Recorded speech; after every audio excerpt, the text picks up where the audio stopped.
Thank you محترم deputy speaker صاحب. طلال چودھری صاحب موجود ہیں. ان کی موجودگی کا فائدہ اٹھاتے ہوئے دو تین سنجیدہ گزارشات کرنا چاہتا ہوں جو اسلام آباد سے ریلیٹڈ ہیں. اسلام آباد میں ڈکیتیاں ہو رہی ہیں. ایک آدھ ڈکیتی میں منسٹر موصوف کے نوٹس میں لایا اور ڈکیتی جو ہے کوئی اور نہیں کر رہے ہیں، پولیس والے کر رہے ہیں. جو کیس میں ان کے نوٹس میں لایا اس میں 2 کروڑ کی ڈکیتی شہریوں کے ساتھ ہوئی تھی اور ان کے نوٹس لینے کی وجہ سے ان ڈاکوؤں نے جو گرفتار ہوئے پولیس کے تانے دار تھے اور انہوں نے پیسے جو ہیں واپس کیے. کچھ اور 2 ایس ایچ اوز نے ایک اور ڈاکہ کیا ہے، 10 کروڑ 17 لاکھ روپے لوٹے ہیں.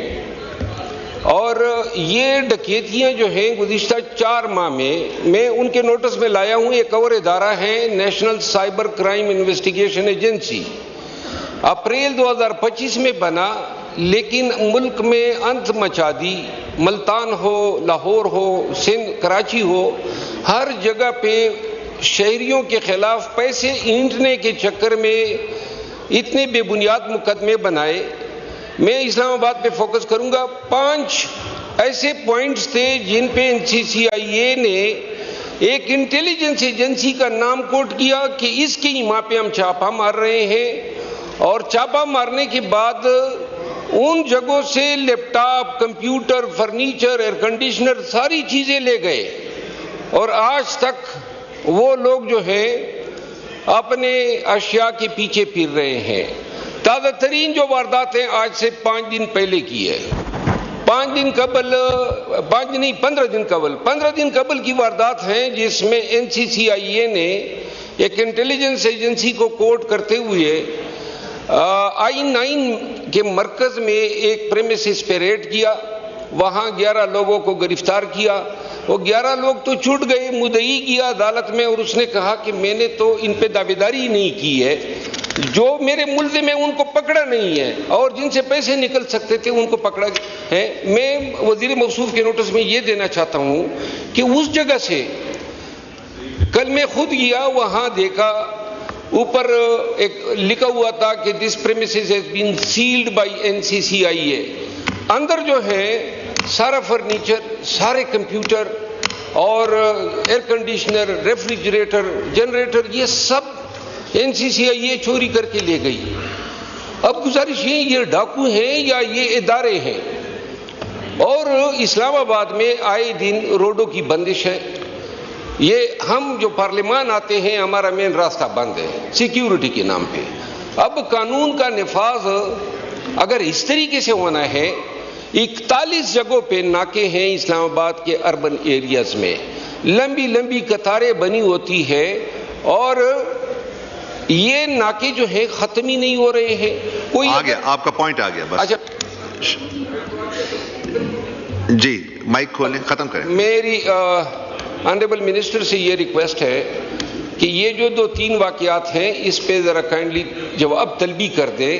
اگر یہ ادارے اس طرح کریں گے، پولیس کی وردی پہن کے اپنے ہی شہریوں پہ ڈاکہ ڈالیں گے، تو پھر کوتوال اشار جب خود ڈاکو ہوگا، اور وہ بھی یہ نہیں ہے کہ کوئی استان میں ہو رہا ہے، لکی مروت میں ہو رہا ہے، این اسلام آباد میں ہو رہا ہے. ٹھیک ہے، تھینک یو. شکریہ.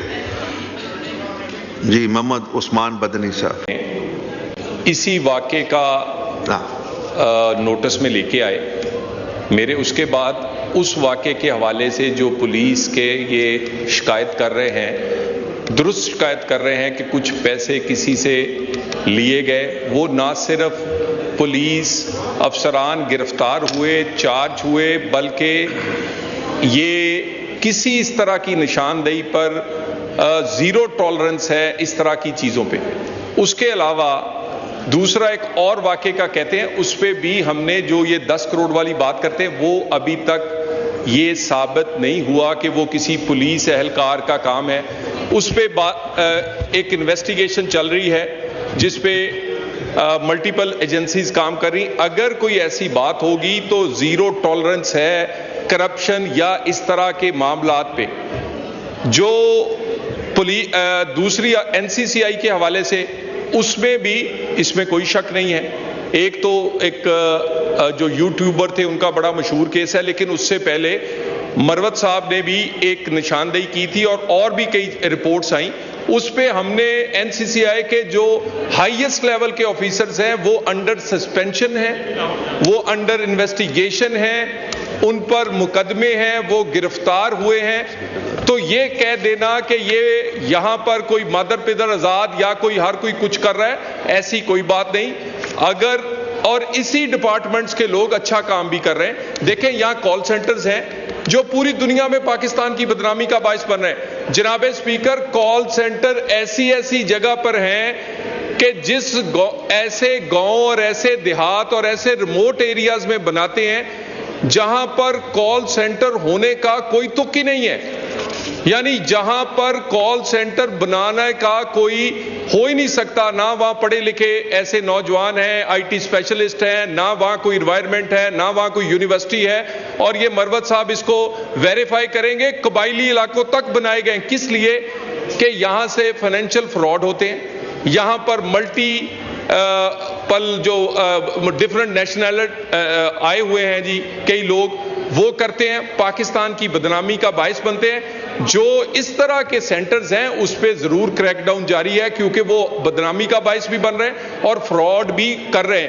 باقی کوئی جو کیس کی نشاندہی کی ہے، میں مروت صاحب کو ان دونوں کیسز کی ذاتی طور پر مل کے جس طرح پچھلی والی ہم نے ورک آؤٹ کروایا، اگر کوئی ہوگا تو وہ میں ورک آؤٹ کروا کے دوں گا انشاءاللہ. شکریہ. شیلا رضا صاحبہ. شکریہ سر.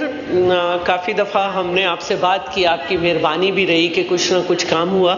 لیکن اب نیا مسئلہ یہ ہے کہ میرے لاجز کا جو واش روم ہے وہ ہم لاک فری کر چکے ہیں، کیونکہ اس میں کافی دفعہ فیملی ممبرز بند ہوئے، پھر فون کر کے بلایا انہیں کھولو، اس جیل سے نکالو. سر آپ کی مہربانی سے یہ ہوا کہ جب بیڈ روم کا جو ہے ونڈو کا شیشہ تھا اس کو کہا کہ بدل دیں، تو سر ایک ایسا شیشہ لایا گیا جو 3 حصوں میں ہے اور وہ لگا دیا گیا. کچن میں جو شیشہ ونڈو میں لگا ہوا ہے وہ ہاف ہے کیونکہ نہیں تھا. اگر کہیں کہ واش روم سیٹ جو ہے چینج کر دیں، وہ ہم نے خود ارینج کی. ہم نے ہر چیز خود ارینج کر لی کہ ہم ایگزاسٹ فین بھی لے آئے.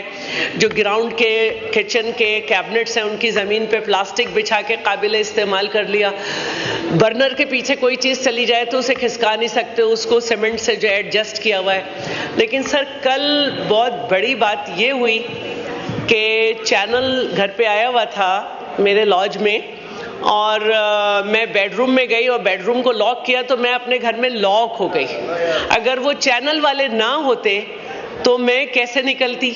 اکیلی تھی. میں اپنے ہی گھر کا بیڈ روم کھٹکھٹاتی رہی، اور پھر جب ان کو سمجھ آیا کہ باہر کوئی نہیں ہے، انہوں نے اندر آ کے پوچھا میڈم پروگرام شروع ہو گیا، آپ نکل کیوں نہیں رہی؟ میں نے کہا میں لاک ہو گئی ہوں. پھر ان کو میں نے سمجھایا کہ ٹیبل پہ جو ہے یہ فون رکھا ہوا ہے، اس پہ سول ڈپارٹمنٹ کا آپ نمبر جو ہے یہ ڈائل کریں اور بتائیں کہ میں لاک ہو گئی ہوں.